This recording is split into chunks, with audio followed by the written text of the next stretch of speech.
Hello, good evening, everyone. I hope you're enjoying the festivities with your family and friends. Hi, my name is Shivali, and I shall be your host for the session. We are extremely happy and enthusiastic about this session today. But before I jump into the session directly, I want to show you something which is very interesting for all those who have joined us for the first time. This is something about what this group does, and I wanted to take a look. This is important for us to share with you what this group is all about, and you will be going through this session this in a little while.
So this was all about the group that we have, this Spectrum Autism. This is a team which is committed to create awareness about autism.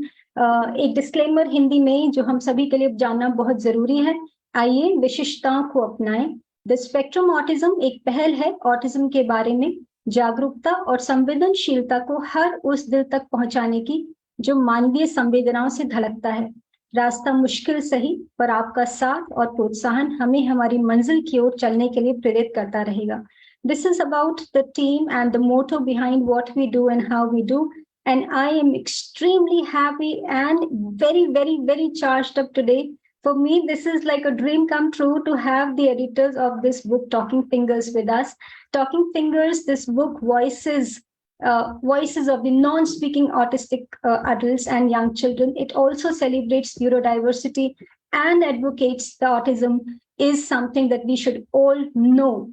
Here with us is Padma Jyothi, who is a blogger. She writes parenting blogs and under the name Parenting Autism India. She is the co-editor of this book, Talking Fingers. With her is Chitra Paul, who is the co-founder director of All Inclusive Foundation and is the co-editor of Talking Fingers. And with me, they are here, and I'm very happy and privileged to host the two beautiful, wonderful mothers. Such strong ladies you both are. Hi, and welcome to the Spectrum Autism Empowering Parents. Thank you, Shivali. And I Thank you, really loved Shivali. your intro. It was very beautifully worded. Thank you so much. So, hi, Chitra, how are you? Hi, Shivali. Hi, Padma. I'm fine. I'm doing good. And thank you. Thank you for giving us this opportunity. And we were talking before we started this live that today being Pongal and a lot of festivities, Bhogi, Bihu, Sankranti, Uttarayan, being celebrated everywhere. And two of you creating time to do this session with us today is a privilege for us. So thank you so very much. I would like to ask this question to Padma to start with about Talking Fingers. When you both decided to write this book, co-editor, like you say, so you're not the authors, you're the co-editors. So tell us about this book, why this title Talking Fingers, and what is this book all about? Hi, Shivali. Thank you, everyone, for joining in. So, Talking Fingers this is the second edition of our book, Talking Fingers. It's live on Amazon now. So, why this book? As Shivali mentioned, I'm a blogger who writes the blog Parenting Autism in India. And in the course of, I write review books which are written by autistics, non-speaking autistics and their families. And whenever I read those books, one thing that always brought to mind is why don't we have such books in India? We need it, right? Because their needs, their society is very different from ours. And we need someone which speaks to us, some book which should be there. And Chitra and I, we always used to discuss that. But somehow no one came up with the book. So we kept on waiting. And our plan, or my plan, was that as soon as someone brings out a book like this, I'll be the first one to buy it and review the book. Make sure that all my readers know about this. So that was my plan. And years passed, nothing happened. So once again, when we were discussing, we thought, okay, why wait for someone to do something? Let's do that. Let's be the one who takes that first step ahead. So this was how the thought, the origin for this book came about. And the title of the book, we are very proud to say that the title of the book is suggested by two non-speaking autistics. They are my son Anudeep and Chitra's son Tarun Paul. Both of them have come up with this title. And not just the title, even the forward for our book is written by a non-speaking autistic, Jameen Rajpakrana. So this book is all about non-speaking autistics. And coming to the content of the book, generally the books in this genre are written in the form of essays, which narrate their personal journey. So we wanted to try something unique, give it a bit of an Indian touch to it. So we decided to send them questions. And before that, I'm just skipping perhaps.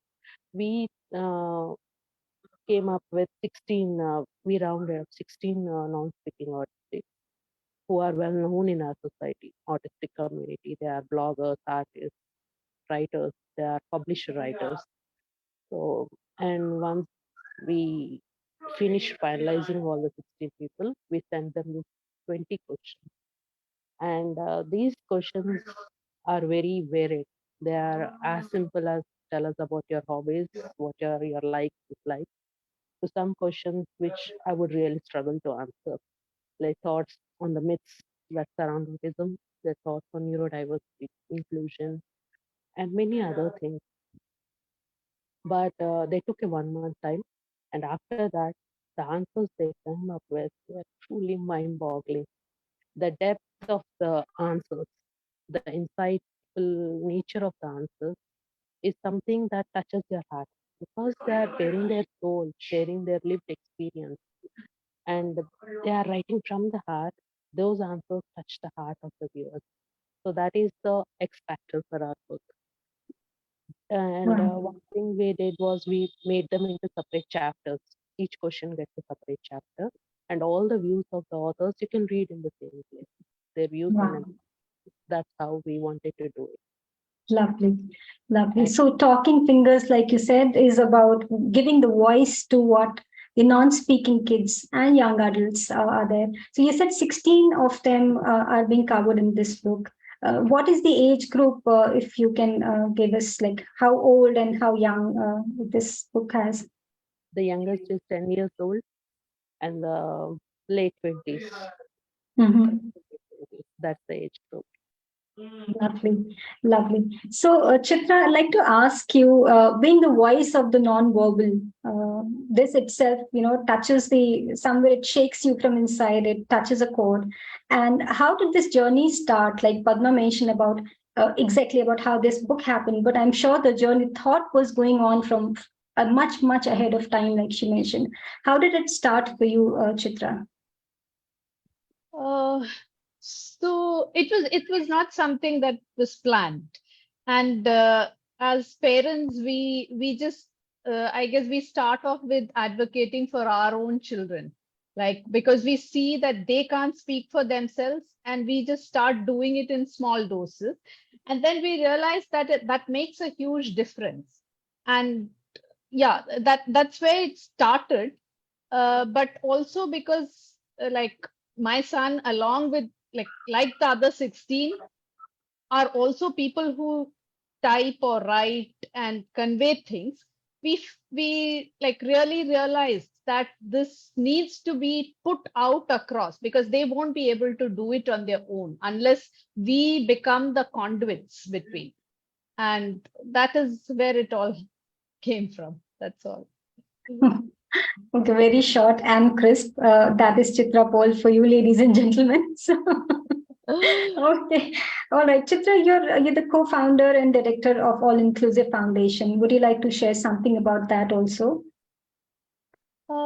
Thank you, Shivali. So, the organization, the core belief of our organization, like we are four of us who founded the organization. So, I'm just one of them. We have three other people, and there's also an individual who is a person with a lived experience of neurodivergence. And there are two professionals also who have long experience of working with people with disabilities and people with gender differences. And we were all working individually in our spaces. And when we started talking about it, we realized that we were all doing the same things in like individually. So then the thought came like, why don't we do it together? Because then the impact is bigger. And that's how all inclusive came about. And this, like, one of our core beliefs is that lived experiences are what are most important.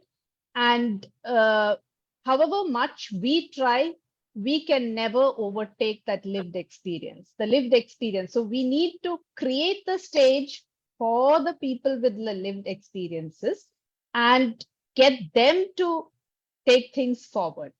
We just need to be the conduits. And we also believe that it's not just about supporting the individual, but also creating the environment. So, working on the environment, which includes people, places, whatever.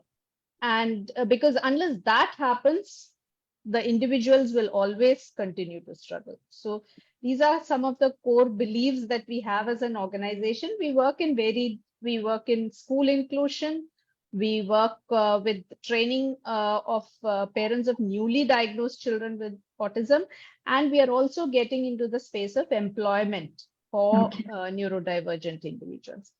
Hmm. So, yeah, that's it. Wonderful, wonderful. I think that's what we all need.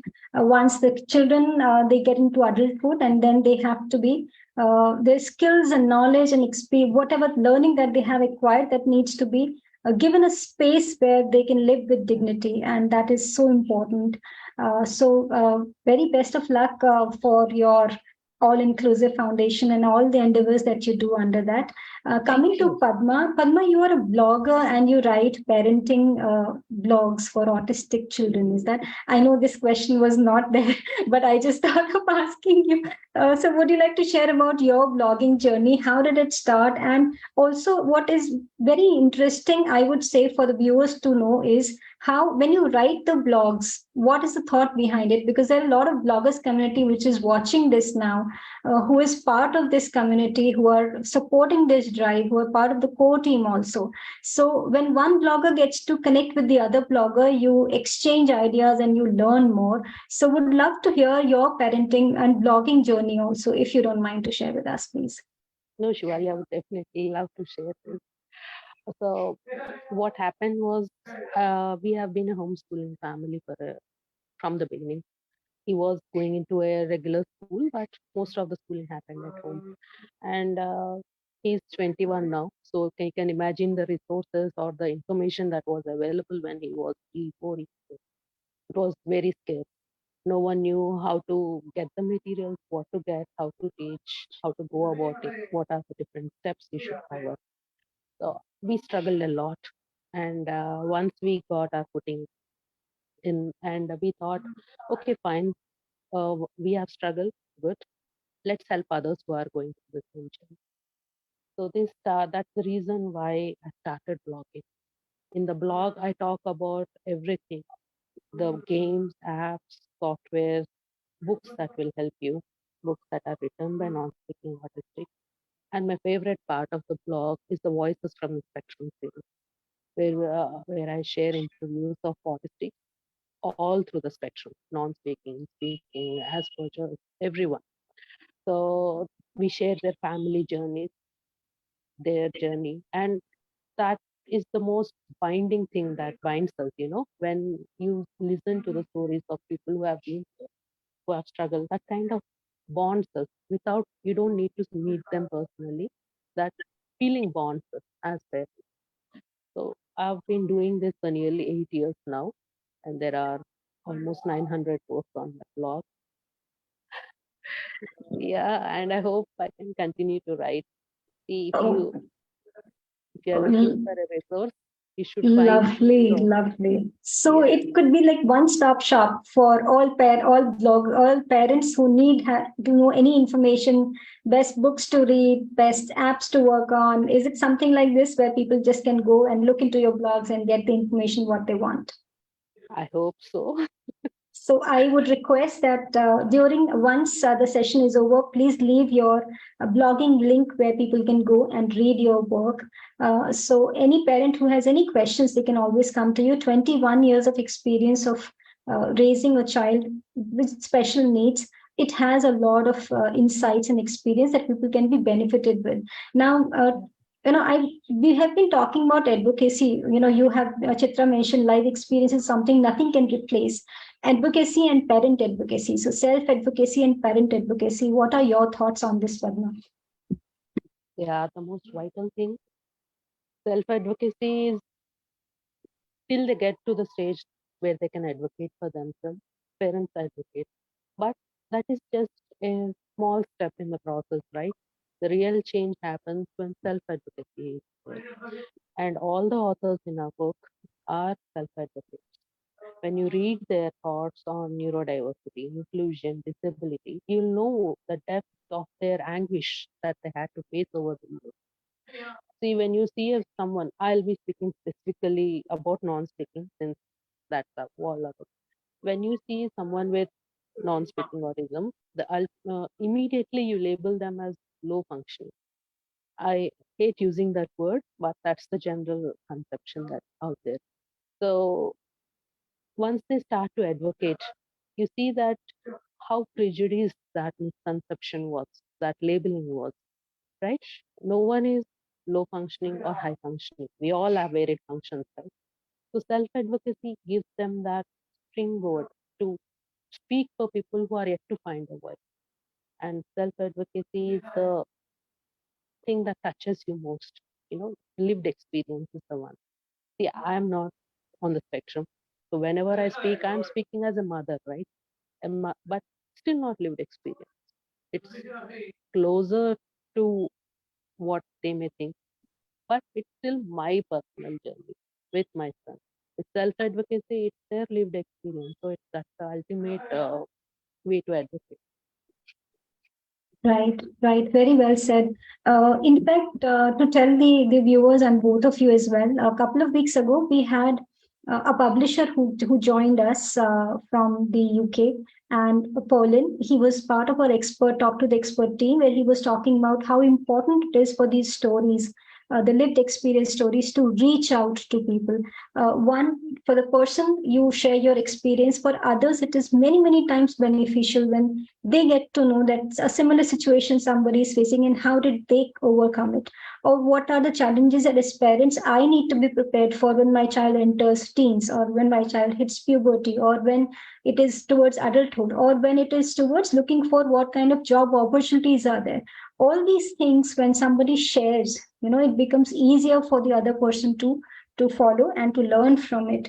Chitra, I want to ask you this about the book which is there. You mentioned there are around 20 questions on which the kids and the children and the young adults have responded their opinions. So, is somewhere they've also mentioned about their aspirations, what they want to do in future, and if they've also spoken about what their expectation is from the community. Please share that with us. Oh, definitely, Shivali. Yes, they have.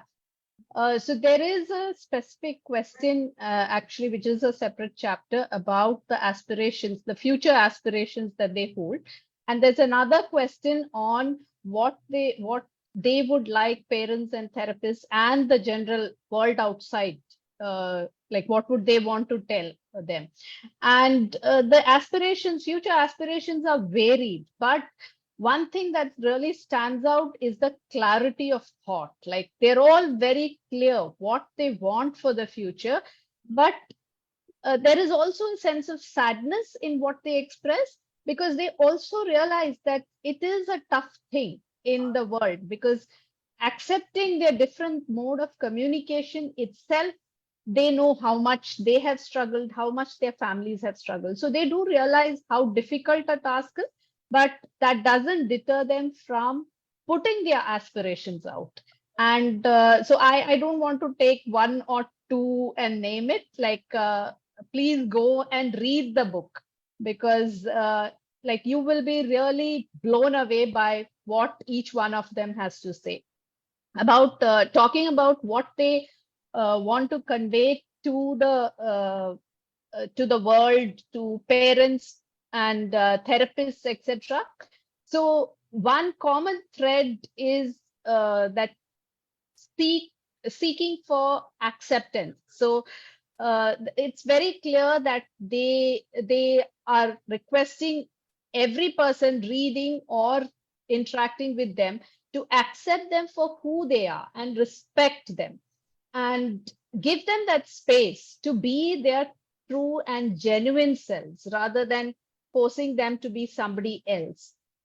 And yeah, and that's what Padma and me, we have been talking about also, about the need to listen to the voices themselves, because they have the experience, the lived experience, and they are the true experts. And that's what they try to put across also in their answers, that respect us, listen to us, trust us, and just let us be.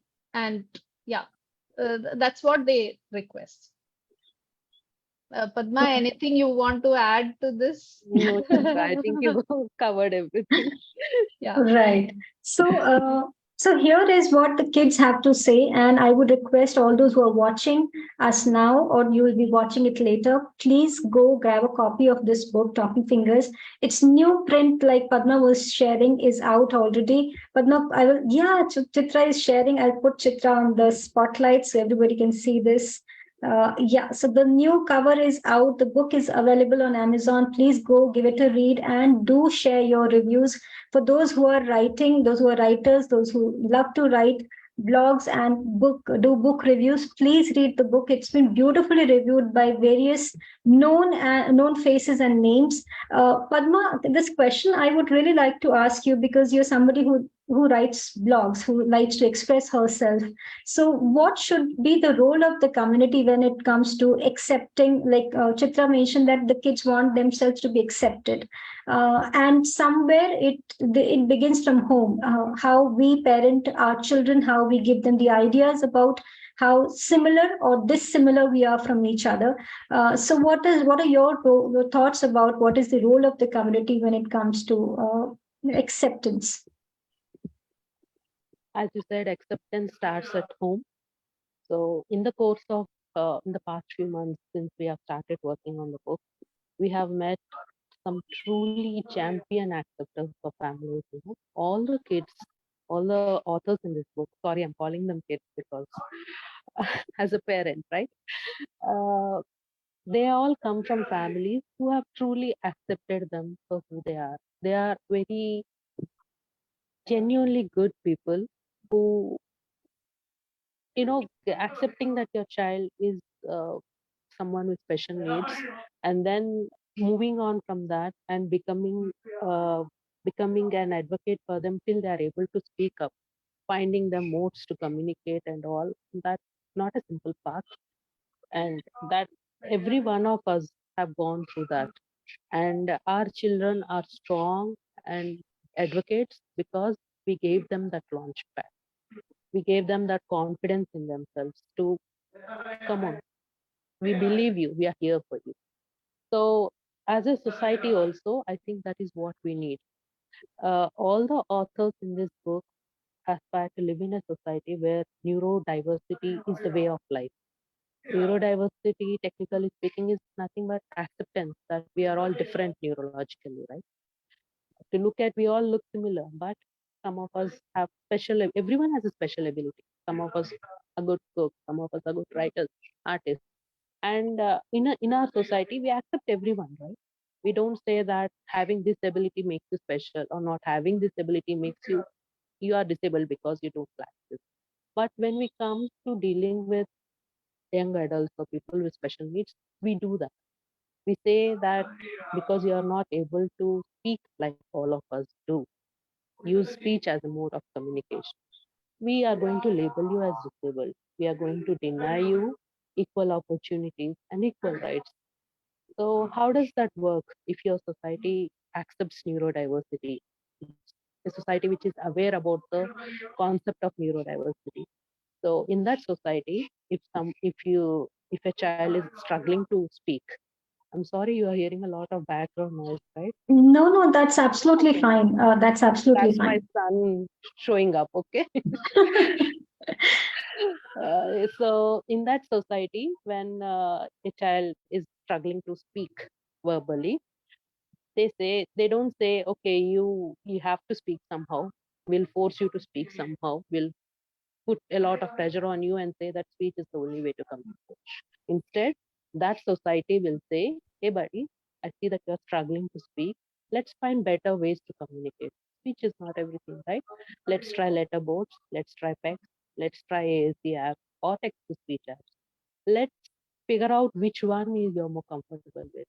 And until the time you figure out what you're comfortable with, until the time you are comfortable expressing your needs and wants through that, I'm here for you. Not with sympathy, but with empathy, Mm, understanding, love, kindness. And as they gradually start expressing, they start with wants and needs, right? I mm, want this, mm. I don't want Yeah, that. yeah. And then they gradually move on to expressing their thoughts, opinions. We even have discussions and arguments at home. So till that time, you need to be there for them.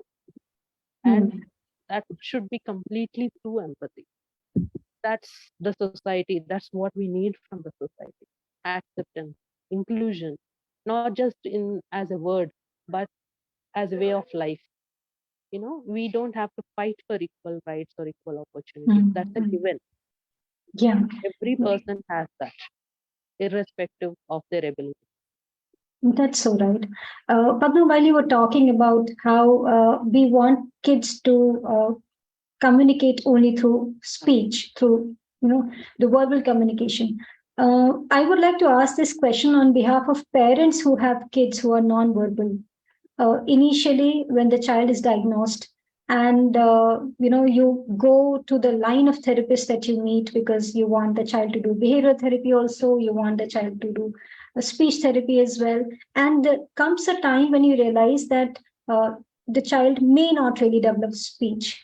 From the time to the realization to acceptance, it may take longer, and it may also be very difficult time for both the child and the parent. So what would this question is to both of you, and this is on the spot question. I know you're not I did not share this before, but in case if you can share this, because parents need to, I feel for the parents when they're really working towards making somehow the speech therapy work for the child, that the child should be able to pick up a sentence or two, should be able to talk, and comes a time when they realize it is not happening. So what would be your word of advice to those parents? You can take this answer one by one if you like. Yeah. What I would like to say is, I'm a parent. I know how you're feeling. We all want our kids to flourish. We all want our kids to blend in with the society, not stand out, not be the focus of not being labeled as something. It hurts when your child is labeled that way. I can totally understand that.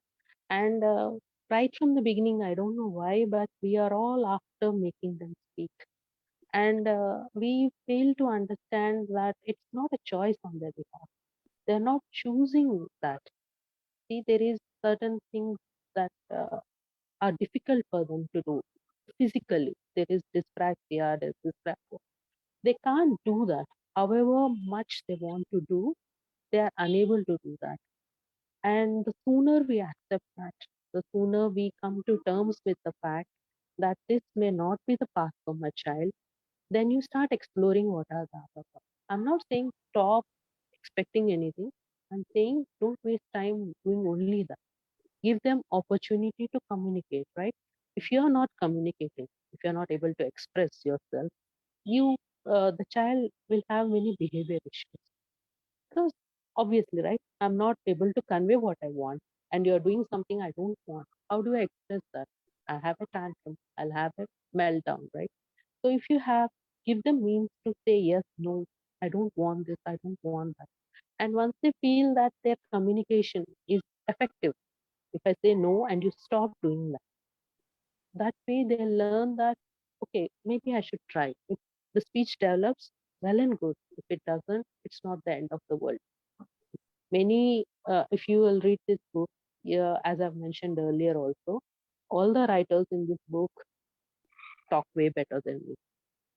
Their language and their ability to express is 10, 20 times better than I can do it. So speech is not everything. It's important, but it's not everything. What is important is communication. And Lovely. communication in any way it happens. That's Mm. more important. Right. So we need to train our kids to communicate and not worry about speech or whichever way. If they're able to make it good, if they're not, then find different ways such that they're encouraged to communicate. Chitra, some words on this from you. I totally agree with whatever Padma said because I have the same belief systems. Just to like kind of expand, like this is something I keep telling parents also when I talk to them, that speech is very overestimated. And even in our own conversations, speech forms are only a very minute part of the communicative interaction that happens. It's largely the nonverbal parts. And we just have this in our head that unless speech is there, communication is not happening. And as parents, yes, as Padma said, I totally understand because both of us have also gone through those paths where we have kind of despaired, like, will my child never speak? Because at some stage, society also influences us. And it is very heartbreaking. I will not deny that. But the bigger picture is if they communicate, then you know about them. Like, who is this child? It's not about putting your thoughts or putting your perspective on the child and thinking, yes, this is who the child is or who the adult is. So when they communicate is when we get to know who this personality is. So, and if you get them to communicate in any mode, you can understand who this person is. And yeah, so it is not an easy thing, but like just trust in your child, because as Padma said, it's not a choice that they have. If they had, like, who wouldn't want to speak? Like many of the authors in the book also say, like, I wish I could speak. That is something even they have. And we just need to trust them and believe that if they can, they would do it. It's just that the choice is not in their hands. So just let's be open to any form of communication so that we can better understand who these individuals are. Like otherwise, it's like this person is there. Yes, he or she is your child. But beyond a certain point, even a mother or a father can't understand who this individual is unless they communicate and share who they are. Mm. So, Yeah, that's really very important here to allow the child to explore ways through which he or she can communicate and express themselves. Um, to tell you to all the viewers also that this year theme that we have kept for our group is empowering parents. And this conversation that we're having right now, I think this truly gives a lot of scope there for parents to be more informed about speech is not everything. Don't stop if the child is not able to speak. You have to explore different ways such that he or she is able to express themselves. So I think both of you have really showed us the way, one more way to acceptance that, okay, today my child is not able to speak. So I park it for later, explore more ways such that he or she is able to express himself or herself better. Any message that Padma you like to share with for the rest of the people who are watching us today and for later also? Any ending notes that you want to share with us? Yeah, sure. Thank you. Uh, all I would say is that if you are a parent of a non-speaking autistic, or if you are a therapist who works with them, I urge you to give them a chance, be their chance to communicate, give them different options, see what works for them, and understand that as soon as they give them a means to communicate, they won't communicate. It's not like they have a lot of sensory issues and they live in a body where their mind overpowers the body. They want, sorry, the body overpowers the mind. The body does not listen to what they want to do. So they may want to do it, communicate, but finding their coordination to get to communicate is a process. And throughout the process, be there for them. If something is not working out, try other options to communicate. Find any means to communicate till the child is able to tell you what he or she is comfortable with. And throughout the process, be there with them, as already mentioned, with empathy, love, kindness, and understanding.